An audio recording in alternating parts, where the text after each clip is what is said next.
श्री कृष्ण। मैया यशोदा को श्री कृष्ण ने दिखाया विराट स्वरूप। माँ और पुत्र का रिश्ता ये संसार का सबसे पवित्र और सबसे गहरा बंधन है। आज की कथा में हमें ये सिखाती है कि सच्चा प्रेम केवल रूप और व्यवहार में नहीं बल्कि आत्मा के पार अनंत तक फैला होता है।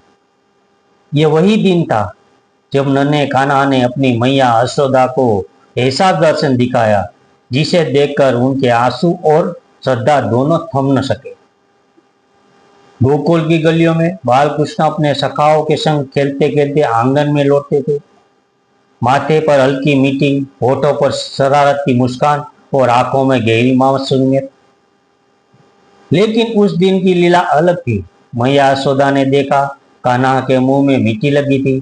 मैया ने डांटते हुए कहा, कान्हा तूने फिर मिट्टी खा ली क्या? कृष्ण ने भोलेपन से मुस्कुराए कहा, नहीं मैया, मैं कुछ नहीं खाया। मैया की जिज्ञासा, माँ के प्रेम में विश्वास भी होता है और चिंता भी। यशोदा ने कहा, अगर नहीं खाया तो मुंह खोल, मैं देख लूं। कृष्ण ने सहजता से अपना नन्हा सा मुंह खोला और अगले ही क्षण विराट रूप का दर्शन यशोदा स्तब्ध रह गई।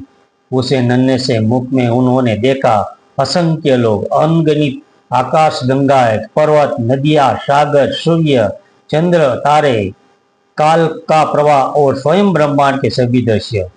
उन्होंने देखा चारों वेद, चारों युग, सृष्टि का आरंभ और अंत और उस विराट के मध्यम स्वयं श्री कृष्ण का दिव्य स्वरूप। मैया की आंखों से आंसू बहने लगे।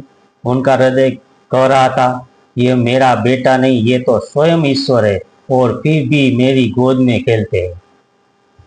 प्रेम और ईश्वर का रहस्य यशोदा कांपते हुए बोली, कन्हा तू कौन है? तू मेरे सामने ये अद्भुत रूप क्यों दिखा रहा है? कृष्ण ने मुस्कुरा कर कहा, मैया मैं वही हूँ जो तुम्हारे प्रेम में बंद हूँ। तुम्हारे लिए मैं केवल तुम्हारा बेटा हूँ और तुम्हारे प्रेम में ही मेरा संपूर्ण ब्रह्मांड सिमटा हुआ है। इस लीला का सार, प्रेम इतना शक्तिशाली है कि वह स्वयं ईश्वर को भी बांध सकता है। ईश्वर का विराट स्वरूप केवल ज्ञानियों को नहीं बल्कि सच्चे प्रेमियों को भी मिलता है। सृष्टि का रहस्य केवल वेद शास्त्रों में नहीं, एक माँ के हृदय में भी छुपा होता है। यशोदा की आंखों से आंसू पोंछते हुए कृष्ण ने अपनी बाहों में उन्हें भर लिया। विराट रूप लुप्त हो गया और फिर वही मासूम नटखट कान्हा सामने था। मैया ने उसे गले से लगाया और सोचा, चाहिए सृष्टि के स्वामी हो, मेरे लिए तो बस मेरा लल्ला ही है। मित्रों, ये कथा हमें सिखाती है कि जब हृदय में निस्वार्थ प्रेम हो तब ईश्वर दूर नहीं रहते, वे हमारे भीतर, हमारे साथ और हमारे अनेक रूप में प्रकट होते। विराट रूप के दर्शन केवल आंखों से नहीं प्रेम से होता है और जो प्रेम में जीता है वो सदा ईश्वर की समीप रहता है। हर हर महादेव, जय Shri Krishna, Radhe Radhe. Subscribe, like, share @mythology Bharat. धन्यवाद। देखते रहिए माइथोलॉजी भारत चैनल। सब्सक्राइब कीजिए, लाइक कीजिए, शेयर कीजिए, हाइप कीजिए। नमस्कार।